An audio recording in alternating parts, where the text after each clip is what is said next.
Hi guys, my name is George, and in this video I'm going to talk about uh, people who are interested to come and study here in Australia as international students, and what are the requirements. So far I have covered like school application, what you need to apply for your school, um, and now after you apply to the school you get an offer letter, and this letter we say that it can be conditional or unconditional. And one of the conditions is that you need to pay fee before you leave your home country, so that school is going to give you a letter that we call the confirmation of enrollment. So this confirmation of enrollment is very important because that's the document that you're going to use to apply for your visa. But then there are people who have this question like, once you get the offer letter, how do you pay safely to the school? So I'm going to cover how much do you pay, and how do you pay safely, and also how you can be able to get a very good exchange rate, because it's very hard to create a Australian dollar account in Kenya, and therefore it may be very hard for you to buy dollars cheaply, and so that you can be able to convert. So how it works, you're going to see at the end. So I'm going to cover around 3 areas. How much you're going to pay, that's the first one. The second one is how to pay safely. And the last one is going to be how to find a good exchange rate. So how much do you pay?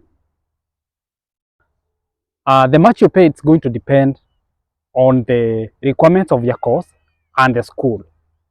But there is an average range between Kenya shillings 1 million and 2 million. So I think 2 million is to the high end, and 1 million is to the least end. Cheaper schools, you can find a school where you can pay 1 million per semester, and schools here require you to pay one semester before you leave your country.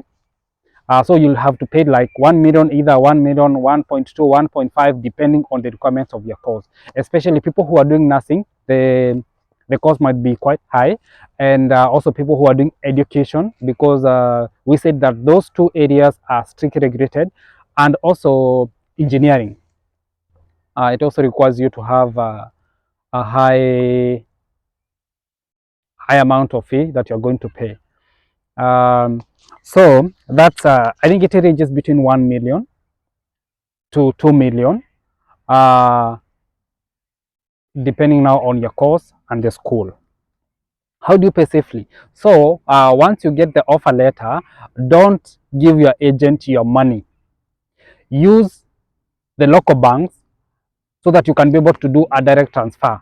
And you get the offer letter, the agent is supposed to give you what we call the details of the bank, how much you're supposed to pay. That one is sent from the school and it's included in the offer letter. And so you're supposed to take that letter on your own. You go and do the transfer. Go and do the transfer on your own. Don't give that money to the agent, because that's how you can get washed. Yeah. So another thing is, how do you find a bank to transfer your money from Kenya now to the Australian school account?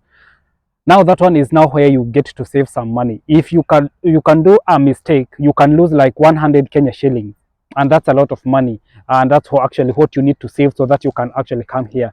So you're going to find that some private banks like Equity, they have lower rates, because you see actually they are in the business and to compete with other banks. So that's where you actually need to save. I think Equity Bank, Absa Bank, they usually have good rates as compared to other banks, but you can also go from one bank to another. You can do some small research to find if you're able to get a good rate. And yeah, when you get a good rate, you just fill up for, they give you a form to fill, and you are going to do the transfer from your account to the school account direct, and then they're going to, after I think like 3 days, they give you full receipts.